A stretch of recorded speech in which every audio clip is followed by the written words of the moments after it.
Hello, this is Sunita Yadav, Assistant Professor in Commerce, Government College, Biromar. Our today's topic of discussion is residential status. लोग income tax जो होता है वो chargeable होता है किसी भी पर्सन की जो टोटल एनुअल इनकम होती है। अगर उसकी एनुअल इनकम जो लिमिट्स हैं उनसे ज़्यादा है तो ही उसके ऊपर टैक्स पे किया जाएगा। अब टैक्स पे करने के लिए सबसे पहले तो आपको उसका जो रेजिडेंशियल स्टेटस है वो चेक करना होगा, that he is resident of India और नॉन रेजिडेंट ऑफ इंडिया। तो उसके पहले we have to discuss about the differentiation between residential status and citizenship. दो चीज़ें हम लोग लेमैन में सुनते हैं कि एक तो रेजिडेंशियल स्टेटस होता है और दूसरा होता है सिटीजनशिप। बेसिकली इन दोनों के बीच में डिफरेंस क्या है? क्या कोई सिटीजन अगर है तो उसका हमें रेजिडेंशियल स्टेटस चेक करने की ज़रूरत है? Is there any difference between residential status और सिटीजनशिप? तो जिसमें सबसे पहला हमें बताया गया है citizenship is the place of birth is generally automatic.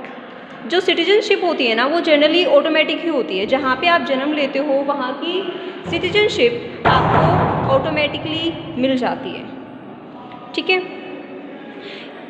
अगर दूसरे केसेस की हम बात करें तो कई बार आपको सिटीजनशिप के लिए एप्लीकेशन डालनी पड़ती है, आपको उस कंट्री की सिटीजनशिप लेनी पड़ती है, ठीक है। दूसरा इन्होंने बताया है residential status on the other hand depends on period of stay in a country. जो रेजिडेंशियल स्टेटस है उसको कौन डिफ़ाइन करता है, क्या डिफ़ाइन करता है, किस बेस पे आप किसी पर्सन का रेजिडेंशियल स्टेटस डिफ़ाइन करते हैं? उसका बेसिस है कि आपने उस कंट्री में कितना स्टे किया है, ठीक है।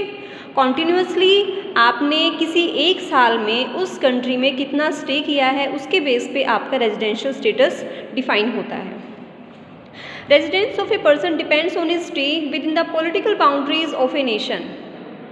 किसी भी कंट्री की जो पॉलिटिकल बाउंड्रीज़ हैं उनके अंदर आपने कितना टाइम स्टे किया है वो डिफ़ाइन करेगा कि आपका उस कंट्री का रेजिडेंशियल स्टेटस कितना है और क्या है, ठीक है।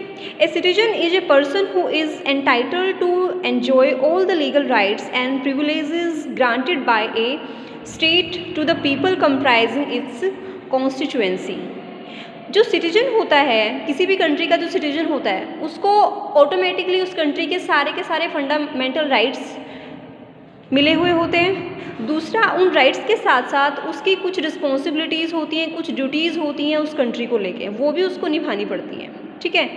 इन राइट्स में जैसे कि वो उस कंट्री का कैंडिडेट हो सकता है, वोटिंग राइट्स होते हैं उसके पास, वो उस कंट्री में अगर कोई भी इलेक्शन हो रहे हैं तो उन अगर क्वालिफ़िकेशंस को वो पूरा कर रहा है तो वहाँ पे वो अपने आप को एज ए कैंडिडेट कर सकता है, ठीक है। दूसरा है a citizen is also known as national. जो सिटीज़न है उसके लिए आप दूसरा वर्ड नेशनल भी यूज़ कर सकते हैं। On the other hand a non citizen can be a resident in a country different from his home country. जो रेजिडेंशियल स्टेटस है उसमें ज़रूरी नहीं होता कि वो पर्सन उस कंट्री का सिटीजन भी हो। कई बार क्या होता है कि कुछ लोग अपनी होम कंट्री के अलावा दूसरी कंट्रीज़ में जाके रहते हैं, उनके रहने का रीज़न कुछ और हो सकता है, जैसे कि एजुकेशन है, ठीक है, या फिर आप जॉब को लेके रह रहे हैं, या फिर आपके कुछ मेडिकल रीजंस की वजह से आप वहाँ पे रह रहे हैं। तो there are so many reasons जिसमें आप अपनी होम कंट्री को छोड़ के दूसरी कंट्री में रह रहे हैं, ठीक है। And has the legal right to live, work, travel, study in that country. आपके पास क्या राइट्स होते हैं? जो रेजिडेंशियल स्टेटस की अगर हम बात करें तो उस केस में आपके पास रहने का अधिकार होता है, वहाँ पे काम करने का अधिकार होता है, ट्रैवल करने का अधिकार होता है और स्टे करने का अधिकार होता है, ठीक है।